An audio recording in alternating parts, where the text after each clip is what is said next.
नमस्कार, लोक संवाद टुडे की ओर से मैं पुष्कर पवार।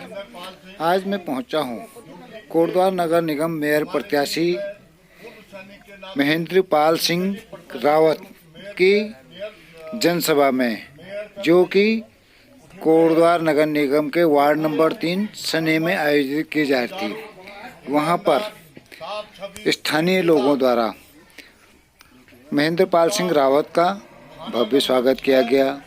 इस दौरान स्थानीय लोगों ने उन्हें समर्थन देने की बात भी की। साथ ही महिलाओं में भी उनके प्रति बहुत अच्छा रुझान देखने को मिला। महेंद्र सिंह रावत, जो कि पूर्व सैनिक संघर्ष समिति के उत्तराखंड प्रदेश अध्यक्ष हैं तथा राष्ट्रीय उपाध्यक्ष भी हैं, उनके द्वारा पूर्व सैनिकों की लड़ाई से संबंधित से अपना राजनीतिक कैरियर शुरू किया गया। सैनिकों की लड़ाई के साथ साथ उन्होंने देखा कि आम जनमानस भी कोटद्वार में बहुत परेशान है। कूड़े का, कचरे का ढेर, ट्रेचिंग ग्राउंड से संबंधित हो, नगर की पेयजल समस्याएं हों, मालन पुल की समस्या हो, लालधाम किला खाल मोटरमार्ग की समस्या। उन्होंने अपने पूर्व सैनिक संघर्ष समितियों के साथियों के साथ कई बार कोटद्वार में जन आंदोलन किए और उन आंदोलनों में उन्हें अपार जन समर्थन भी मिला। उसी को लेकर उन्होंने कोटद्वार की व्यवस्था सुधारने के लिए राजनीति में पूरी तरह से उतरने का फैसला किया और मेयर पद की दावेदारी। आज जब वे जनसभा को संबोधित कर रहे थे तो उन्होंने अपने को राजनीति में आने का कारण बताया और एक पारदर्शी नगर निगम की सरकार देने का वादा किया। लेकिन अभी तक उस तो सुनिए क्या कहते हैं नगर निगम मेयर प्रत्याशी महेंद्रपाल सिंह रावत। और सेट लोडिंग की यहाँ पे समस्या है, और जब मूल में ये समस्याएं हमारे दिमाग में घूमती रहती हैं तो कहीं न कहीं हमें लगता है कि विगत 24 सालों में हमने क्या पाया और क्या खोया। और इस खोया और पाया के बीच में आपसे मैं एक अनुरोध करना चाहता हूं कि आप तुलना करो कि आपके क्षेत्र में कितने जनप्रतिनिधि हुए हैं और आपकी समस्याओं का निराकरण उन्होंने किस प्रकार से किया है। और इसका विश्लेषण करते हुए आप जरूर एक विषय सोचेंगे कि यह क्षेत्र बहुत पिछड़ा हुआ क्षेत्र है। कभी यह क्षेत्र सबसे अग्रणी क्षेत्र था, लेकिन वर्तमान परिप्रेक्ष्य में यहाँ पर किसी प्रकार की कोई भी भौतिक सुविधाएं उपलब्ध न होने के कारण हमें बाजार का मुख्य रुख करना पड़ता है।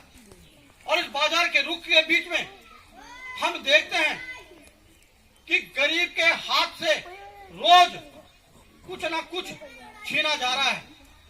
और इसी छीना झपटी के जो पूरे प्रकरण हैं, इन प्रकरणों में एक विषय मैं आपके संज्ञान में लाना चाहता हूं कि जिस प्रकार के सर्वे यहाँ पे किए जा रहे हैं, तो मैं समझता हूं कि आने वाले दिनों में गरीब के हाथों में आर्थिक बोझ यानी उनके हाथ से निवाला छीनने का काम किया जा रहा है। यह एक षड्यंत्र है, ये वर्तमान सरकारों का षड्यंत्र है, पूर्व की सरकारों का षड्यंत्र है। और इस षड्यंत्र को इस प्रकार से एक सुनियोजित तरीके से किया जा रहा है कि अगर इनके द्वारा सरकार बनाई जाती है तो आपके ऊपर आर्थिक बोझ पड़ने वाला है। इस बात को आप समझ लीजिए, इस बात को समझने की आप कृपा की, क्योंकि मैं आपके बीच का एक बच्चा हूं, मुझे आपके कष्टों का पता है और मैं आपके कष्टों को भली बात जानता हूं कि बिना परिश्रम किए हुए आपके घर में रोटी नहीं बनती, आपके घर में चूल्हा नहीं जलता। जब तक आप काम नहीं करोगे तब तक आपको एक निवाला नहीं मिलता है। तो मैं आपसे कहना चाहता हूं कि आप ऐसी सरकार की भौतिक सुविधाओं को लेने के लिए वहां पे जाएं, तो अगर गरीब के पास अगर सपोज राई उसकी घर में हो रही है तो वहीं पे वो राई बेचने का काम करेगा। ये सोच है, क्योंकि वर्तमान परिप्रेक्ष्य में इस प्रकार की व्यवस्थाएं नहीं है।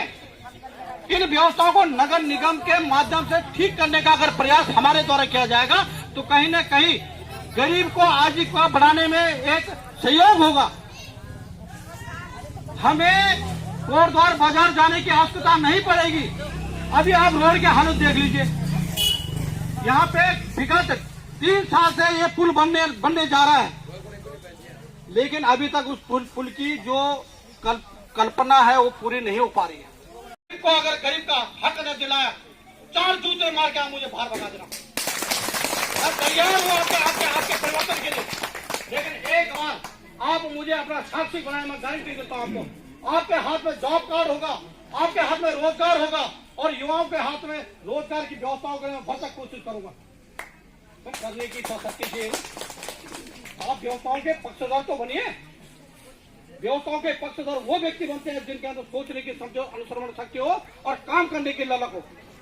आप सत्ता में बैठने के बाद रावत जी, आप कोटद्वार से मेयर पद के लिए दावेदारी जता रहे हैं। कोटद्वार में मेयर पद की दावेदारी जताने के लिए क्या आपके मुख्य बिंदु हैं जिनके कारण आपको सैनिक पृष्ठभूमि से राजनीति में उतरना पड़ रहा है? देखिए, वर्तमान परिप्रेक्ष्य में जिस प्रकार आप जानते हैं कि कोटद्वार की राजनीतिक स्थिति में एक कुहासा छाया हुआ है। इसका मूल कारण शासन प्रशासन में जो पारदर्शिता की कमी है, उसके कारण आज भारतीय सेना का एक पूर्व सैनिक आज इन राजनीतिक दलों के मिथ्या को तोड़ने के लिए लगातार 24 दिनों से कोटद्वार के कण कण और कोटद्वार के प्रत्येक क्षेत्र में भ्रमण कर उनकी समस्याओं को देखते हुए और अपने इस चुनावी समर को आगे बढ़ाने का प्रयास कर रहा है। इस कड़ी में आज हम सने क्षेत्र में यहाँ पे पहुँचे हैं और आज तक हमने यह देखा है कि कोटद्वार को 24 सालों से एक विकसित शहर से बीमारू श्रेणी में डालने का जो प्रयास यहाँ के राजनीतिक व्यक्तियों के द्वारा किया गया है, उसमें कहीं न कहीं यहाँ की जनता हताश और निराश है। उनकी कार्य प्रणाली को अब विराम देने की आवश्यकता है।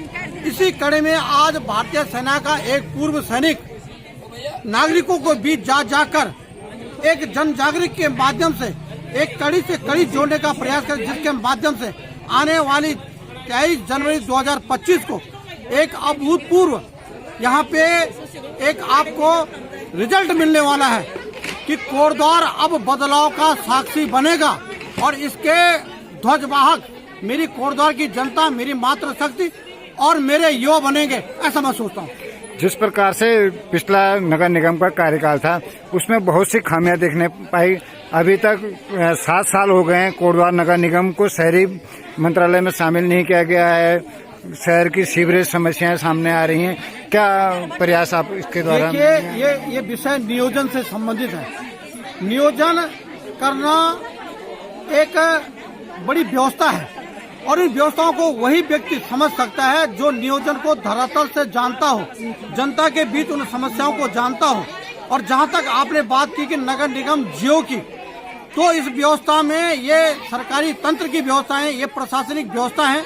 इन व्यवस्थाओं को आकलन कर इनको दूर करने का प्रयास किया जाएगा। और मेरा एक मानना है, नगर निगम हमने मांगा नहीं था, नगर निगम हमारे ऊपर थोपा गया है और इस बीच में यहाँ की जनता त्रस्त रही है और इस समस्या से अगर निजात पाना है तो हमें व्यवस्था परिवर्तन करना होगा।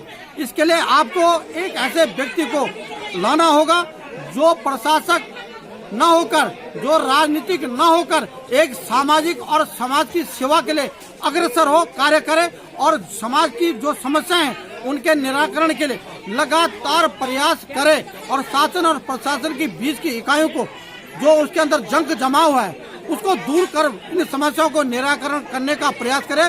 क्योंकि नगर निगम जनता के लिए, उसको जनता के बीच जाना चाहिए, न कि जनता को नगर निगम में जाना चाहिए, मेरा ये मानना है। नगर निगम में एक बहुत बड़ी और खामी देखने को मिल रही है, जैसे कि पानी की व्यवस्था है, बिजली की स्ट्रीट पोलों की व्यवस्था है, सड़कों की बदहाल व्यवस्था है। आप जगह जगह भ्रमण कर रहे हैं, तो अभी तक आपको ऐसी कौन सी मूल समस्या पूरे कोटद्वार में देखने को मिली है कि सब जगह पाई गई है? सबसे बड़ी व्यवस्था अगर यहाँ पे खराब है तो यहाँ की रोड की कनेक्टिविटी है। हम रोडों को एक दूसरे से जोड़ने में सक्षम नहीं हुए हैं। रोड आज जीर्ण अवस्था में है, उनकी नालियां नहीं है, नालियां हैं तो टूटी हुई हैं। सीवरेज की व्यवस्था है, पानी की व्यवस्था है, बिजली की व्यवस्था है। कहीं कहीं तो मैंने इस क्षेत्र में देखा है कि आने जाने की व्यवस्था के लिए अगर रात को अगर आदमी बीमार होगा उसको लाने की व्यवस्था ही नहीं है।